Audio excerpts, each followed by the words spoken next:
všetkých fanúšikov Android hry aplikácie.sk. Vítam vás pri mojej prvej videorecenzii. Pozrieme sa na hru Minecraft Pocket Edition, ktorá momentálne patrí medzi najsťahovanejšie tituly na markete.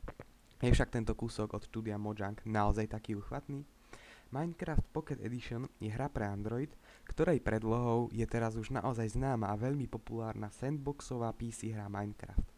Ak neviete, o akú hru sa jedná, na internete a YouTube nájdete zaručene dostatok informácií. Späť ale k Minecraft Pocket Edition. Základom celej hry je pohybovanie sa po krajine a stávanie z kociek doslova čo vás napadne. Môžete si robiť čo chcete, neobmedzuje vás čas ani počet blokov.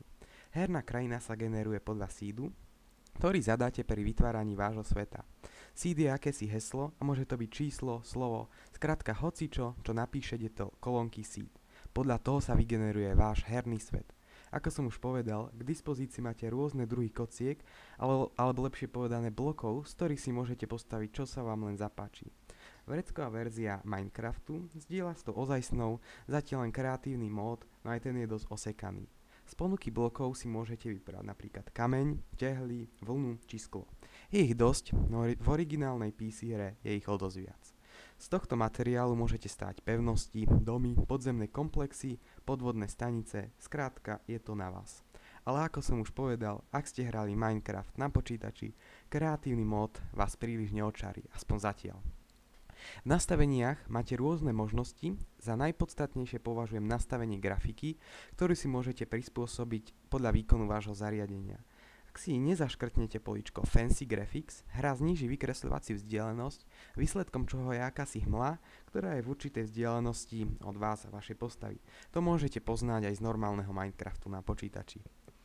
V hre by mal fungovať aj lokálny multiplayer po Wi-Fi sieti, ten som však nemal ako testovať, ale môžete to skúsiť a dajte vedieť do komentárov. Ovládanie hry prebieha pomocou smerových tlačítok na obrazovke, ktoré bohužiaľ nie sú praktické a ani podarené. Ocenil by som skôr virtuálny joystick ako napríklad sérii Modern Combat od Gameloftu. To by bolo určite pohodlnejšie. V strede medzi smerovými tlačítkami nájdete ovládací prvok, ktorý keď stlačíte, tak vaša postava vyskočí. Tá síce skáče automaticky, no nie vždy to funguje dobre. Pohľad a smer kamery meníte už tradične ťahom prsta po obrazovke. Dole máte malú lištu s vybranými blokmi, odkiaľ sa môžete prekliknúť na kompletnú ponuku blokov. Na ovládaní sa sťažovalo už viacero hráčov, tak dúfam, že to Mojang čoskoro zmení a napraví k lepšiemu.